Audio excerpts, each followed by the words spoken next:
Alright, what is going on, everybody?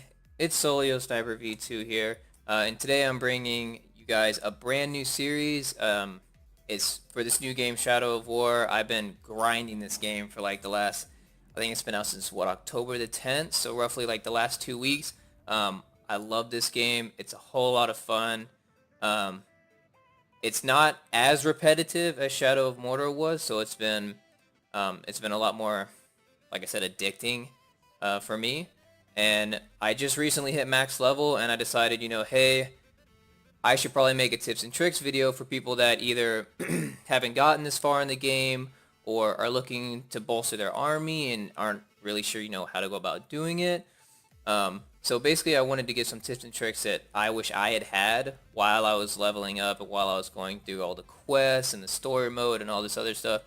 So I'm hoping this video is not going to be too long.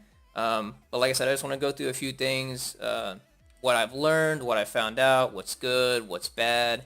Um, so I guess the first thing I sort of want to start out with is just leveling your character and building your armies. So right now we're starting off in is it Ceregion? I don't know how. I think it's Ceregion. I believe this is the first area you start out with in the game, and I also believe it's the first fortress that you conquer and take over, and then you branch out from there. Um, so as you can see, my fortress, it's not amazing. It's not the best. I got four legendary guys here, and the reason for this is that for other people that are going to be like, if someone wanted to take this fortress over in online conquest, it's going to be a lot easier for them because I only have four legendaries here and I don't have any super crazy good guys up here. But the reason I did it this way, and the reason I think this is good, is because when you're going through the game and as you get further along, you don't just need to take over fortresses anymore. You need to defend them from sieges. And I found that essentially you really only need these four spots when defending a siege. I want to make sieges and defenses like separate videos for those because there's a lot of different things that go on during a siege, and there's a lot of different tips and tricks you can use to either defend your castle easily or take one over in like 2 minutes. Um, so for now, I just wanted to talk about leveling your character along with your army. And I think that a lot of people, and I'm guilty of this as well, I think a lot of people, when they first start the game, they want the best guys. So we'll get into the microtransactions and how that either makes or breaks the game for you. But just as a general idea, most people, they want to get the highest ranked orcs. They want to get, the badasses that are going to kill like all the other orcs and all this other stuff. But I think that if I were to go back and start over, knowing what I know now, I feel like I would have put less of an emphasis on the actual army itself and just focused on grinding my character and then making leveling my orcs a secondary thing. Because for a while there, I was literally so all these orcs down here, they're not all 60 now. But when I was going through here, I went through and I branded all of these guys here. They're not the same ones that I branded at one point, but I went through and branded every one of these, and then I went to the pits and I ranked them all up to my max level. And in hindsight, it was just like, that was a ginormous waste of time because most of these guys are useless. The epic ones I max ranked out because they're the bodyguards for the legendaries, but all these other like regular orcs like this dude, like these guys are useless. They're just placeholders for now. And I spent the time ranking them up when I should have just left them there and just continued on. So that was my first tip. For those of you that are going through and grinding through the game, don't worry so much about building your army. Just focus on your character first. And then once you get your character to a place where you feel comfortable or you max out the rank at level 60, which as far as I know, level 60 is max. I can't personally go any higher. Like when I go to my character, I'm maxed out at the level. I've been reading on Reddit and a few other places that the devs for the game are going to possibly increase the level cap.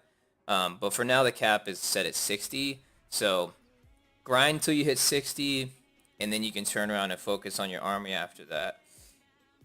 So that's just like a general rule when you're going through the game. The other tips and tricks I want to talk about is, I guess it's not really a tip. It's more of a, how do you play the game? So I guess I should have stayed in character. This is an example. So I haven't finished all the quests in the game, so there's a few things like these yellow ones I'll get when I finish the quests for them. This one's I have turned off because I like this for my skill style, but I need this to finish one of the story modes. And then I haven't collected all of the collectibles and whatnot that'll give me all the extra skill points to unlock everything. But what I want to talk about is that I've noticed that a lot of people are saying, hey, what is the best class setup that'll allow me to dominate this game and have no issues? And for me personally, I find that it depends on how you want to play the game, right? So if you want to go through this game and you want to only be, I guess, sort of like what I am, I literally only care about hand-to-hand combat. I'm not super stealthy half the time unless a captain or a war chief is either terrified by stealth or they can be killed instantly by stealth. I don't particularly use it. I've unlocked all these things just because I'm getting to the point where I can unlock all of these and I don't really need to unlock specific ones. But for the longest time, this entire thing here, I had like maybe 2 or 3 of these skills unlocked. Like obviously you want to unlock the basic skill, but all these add-ons I really didn't care about going through the game. Same thing with the Wraith. Like there's a few things on here that I use. I use Consume. Everyone uses Consume. If you don't use it, you need to start using it because it's overpowered in this game, hands down. But like Ice Storm, I used Elven Light like a few times when I got it. I guess I should have said at the beginning of this, there might be a few spoiler alerts, so I apologize if you haven't gotten to the part of the game. But as you can see, my character on the right, he's not taken over by Celebrimbor anymore. He's sort of like on his way to become a Nazgul. So that's why his eyes are red and he looks like cursed and whatnot. So while Celebrimbor was still a part of me, I used Elven Light like a handful of times maybe. Overall, it was a useless ability to me. I don't think I've ever used daggers. I don't think I ever used daggers in Shadow of Mordor, and I may have accidentally have used them in this game, but I think they're useless. They might be good to like, I guess, stun your opponent for a half second, but honestly, I'd rather just jump over them and freeze them if they're susceptible to that, rather than throw daggers at them. So really, these two skill sets I hardly ever used. I mean, as you can tell, look at all, I haven't even unlocked like half of these attachments, or I guess the side skills, because it's not something that interests me. Like it's not part of my playstyle, so I don't feel the need to incorporate it or waste the skill point on something that I may or may not ever use. So the two that I focused on were combat and ranged. Because personally, I think these are the two easiest ways to be successful in this game. Shadow Strike and Executions are my go-to, because most captains, you'll have a handful of them that are arrow-proof, and you'll have a handful of them that are immune to executions. But generally speaking, almost every captain is susceptible to arrows, and almost every captain is susceptible to executions. So to me, in my mind, I'm like, okay, I just need to use these two things, and these other things are sort of secondary factors that don't really come into play. And then these mounted ones, you can essentially think as the story goes along, you'll unlock these. Same with obviously the story mode on the bottom. But I think that instead of looking for quote unquote the perfect playstyle to use in order to guarantee that you'll be successful in the game, I think it's all just about personal preference. So there's guys out there that love being stealthy, and I've watched some videos of guys that can actually take down an entire, siege just by essentially using stealth, and it's cool, but it's not like I'm saying, it's not something that personally intrigues me. Like I wouldn't want to do that. I just want to go in guns blazing and just beat the holy living hell out of every orc there. I don't want to kill them one by one from stealth. And then the Wraith abilities, like I said, I know they're there and they can be good, and some like Elven Light seemed pretty good, but it's not something that I personally used. So that's sort of like an overview of, I guess, what if you could find or figure out which playstyle you particularly want to use. The other thing I want to talk about is something that there was a lot of controversy over it before the game started. A lot of people were hating on the game because it has microtransactions, and at the end of the day, this is how it is. If you want to take advantage of microtransactions, great. If not, great. this is a solo, like it's a single player game. Obviously, you can do online conquest and battle your friends or other people on, that play the game. But ideally speaking, you're never going to be going up against someone else who could have an advantage against you by purchasing orcs and all these other legendary, items and weapons. So really, it just comes down to if you want to use them, great. I think when I started this game, I think it gave me like 600 or 800 of this. And then also on the daily challenges, so if you go to your quests, there's daily challenges that give, like right here, these recur daily, and they give you 50, I guess, gold or whatever you want to call it. And I've been trying to complete these, every single day so that I can get the 50 gold. But I wanted to go through like the market, what it's about, what you need, what you don't need. So first and foremost, do not ever buy any of these chests. All three of these chests are a waste of money. When you go through the game, I'll also show you my where am I going? My inventory. I'll show you my weapons. So when you go through, like, I didn't buy a single one of these weapons. All of these weapons I got, if you'll see, I got this from Ugol the Gentle. Like, all of these I got from orcs that I killed. I didn't buy them. So buying weapons from the market is not ideal because you're going to be given these weapons as you play the game anyway. So really, if you ever want to spend anything in the market, you only want to be buying orcs. So that's why I have none of these left. I basically saved up enough and got all three of these. They gave me outstanding followers. They give you one legendary training order on top of it, which some of them, I think the good legendary training order I have is that I have like 3 or 4 of them where you can promote a regular follower or an epic follower to a legendary one.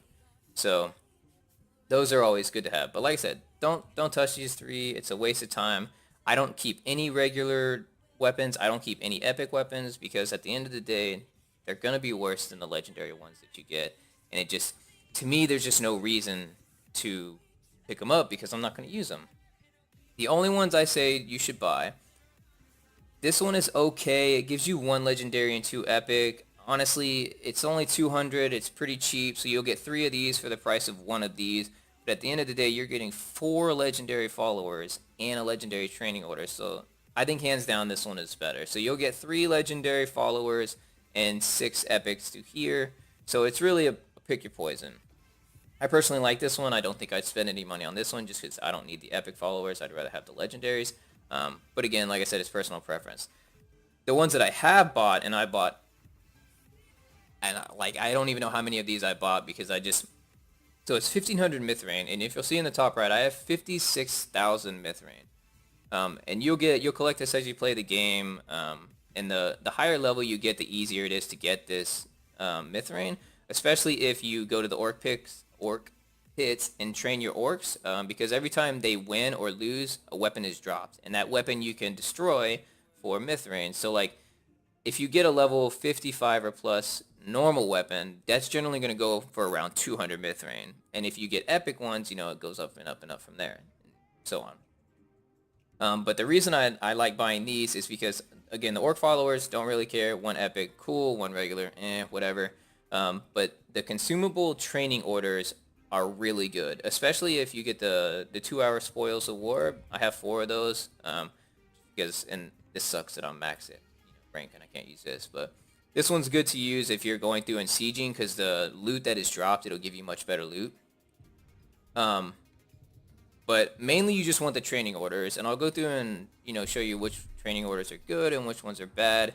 But generally speaking, the market it's sort of pick your own poison. If you want to spend the money, great, go ahead, by all means do it. To me, that sort of ruins the game and the whole grind of the game. So I tend to stay away from the market unless I've gained the coins through playing the game. But what I want to talk about is these training orders. So all of these that you get throughout the game give you random things. So archers, you can raise their level, you can grant them poison weapons, stuff like this. The 2 most important ones that I think personally that I would use are, this one is always good, raise a follower's level by 5. I only have 1 of them, and that's good if you don't want to send your orc through the orc pits and take the risk of him dying, you can just use these and rank him up that way. Um, where is the best one though? This one right here. So this is my favorite training order, and the reason is because what you can do is, let's say you have a bunch of legendaries and you want to put them all in one sort of, I guess, stronghold or whatever. You can take this and apply it. So if I applied this order to Azteru, he would go into my market, and I could then place him anywhere I wanted to. So I think I had like 10 or 15 of these at once, and I used most of them to get my legendary followers into my market because I didn't really know where I wanted to put them, and I didn't want to have them subjected to possibly dying by leaving them in the garrison. So this one I think is the best order, but there's plenty of different things you can go through. I think I have, where's my legendary one? Is this it? Yeah, so I have 4 upgrades of follower to legendary. I'm reserving this for, I have one guy named Ronk the Ruinous who's actually saved my life. I got downed in a siege and the guy had no chance, and he came out of nowhere and killed the dude. So I'm debating, boosting him up to a legendary because of things like that. But again, it's personal preference. You can upgrade whoever you want, and there's all different kinds of things that you can go through and see for that. But the market has a lot to offer. It just depends on, like I said, what you want to do and how you want to play it. And then the last thing I wanted to talk about on this video, I know it's been a little bit of a lengthy video, but is the weapons and upgrades. So I already went to my weapons and showed you, essentially what I had. So level 60 is the highest that you can get in armor that you receive in the game that is not from an online conquest, if that makes sense. So the only way you can get higher level equipment is either if you hit max rank and you defend against a siege, or if you go into online conquest at max rank, you will come up against level 65 legendary orcs. And 9 times out of 10, I think in almost every online conquest I've done, I actually don't think there's been a single one where it wasn't. The Overlord is always legendary, and since I'm max level, he's always been level 65. And so what happens is when you defeat that orc, he has a chance to drop an item like this. So I achieved this in an online conquest, and if you'll notice, it's 2 levels higher than my max, the one that I received, the Bright Lord Sword, from doing the side missions in the game. I can only get this to level 60. I can no longer rank it up any higher because I did all the challenges to get it to level 60. But since I gained this one through an online conquest, it now gives me an extra 6 damage just by defeating him, the level 65 guy in the online conquest. So if you also notice, I don't have any commons. I think literally this is the only common I have at this point because you can't destroy it. It's the one that's given to you if you bought like I don't know if it's called the legendary edition of the game or whatever. It's actually a pretty decent sword. It gives you the captain's gain automatically 1 level when you use it. So when I started the game, I used this because it would just help me. Whenever I would dominate a captain, it would automatically give him another level. But ideally, you want to be going for these. You don't want to be going for any commons or epics. They're a waste of your time. Just destroy them for the Mithrane and move on. But the other thing that you want to notice is that, so with each thing at the end of here, it says your sets. So like right now, I have the ringway set complete. I have the sword, the dagger, the bow, the armor, the cloak, and the ring. And what happens is when I put at least 2 of these on, I can call followers and Iron Guard summons revenants. If I put 4 of them on, it restores 20 health when a nearby undead follower dies. So each of these has its own little cool upgrade. You can go through and look at them and read them. But I mean, like, I've been grinding this game and I only have half the legendary sets. So I mean, it'll also tell you when you click on this, it'll tell you who drops each item. So right now I can gain the arcane bow by killing a legendary mystic marksman or mystic tracker, and until I do that, I can't get this bow. So that's why online conquests are so good, especially when you hit max level, is that you can get these legendary things, and you can also get them higher than level 60 if, like I said, if you go against level 65 orcs in the conquest. The other thing I wanted to mention is that you can destroy, so right here, I can destroy this level 60 dagger. I probably don't want to, just because, ooh, nice voice crack. I don't want to right now just because I don't have the option of getting something else. But let's say you go into an online conquest and you look up, what exactly this level 65 guy is, you can then go in here and see what he will drop if you kill him. And so, like, let's say I find a level 65 orc that will drop this, that may possibly drop this dagger if I kill him. Well, I might want to destroy this so that I can get a level 62 or higher sword when he dies, or dagger when he dies. So it's little things like that that you'll learn, as the game progresses. And then the last thing I want to talk about in this video is gems. Now, I was reading on Reddit, like, people saying what their preferred gem slot is. The overall consensus seems to be that a lot of people like to run pure red runes on everything.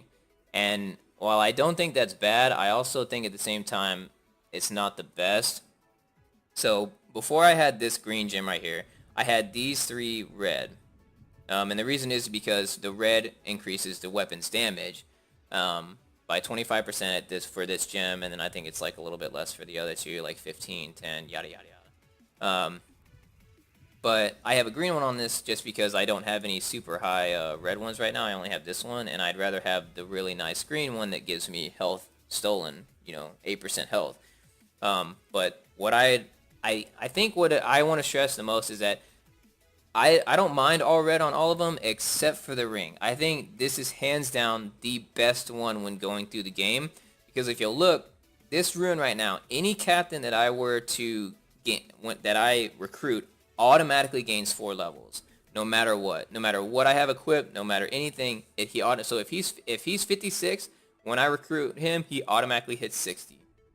And I think that this is invaluable, especially when you're sieging, because 9 times out of 10, when you get these level 65 legendary guys and you want to recruit their lower level guys, every little bit helps when it comes to sieging, every little bit helps when it comes to defending. So if you can get those extra 4 levels, that just makes that captain even more deadly when you recruit him. And I would also recommend putting 2 greens on these 2. And the reason is because they increase your max health by, 10, 20, 10, 15, 20, 25, and I think it's 30? Is that right? Yeah.